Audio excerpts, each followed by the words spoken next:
Hey babes, so I'm so glad that you're ready to do it. So let's get into it.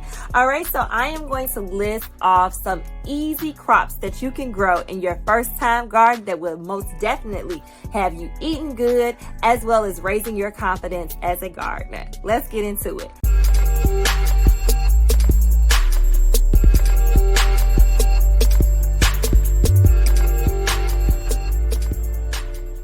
So, sweetheart, get you some lettuce seeds. Now, lettuce seeds come in seed discs, seed tape, as well as the regular seeds.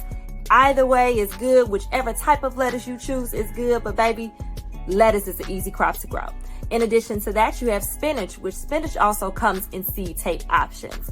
All right, after lettuce and spinach, consider growing some kale. Consider growing onions. Consider growing some squash. Consider some celery, broccoli, and then here's the last good one for you.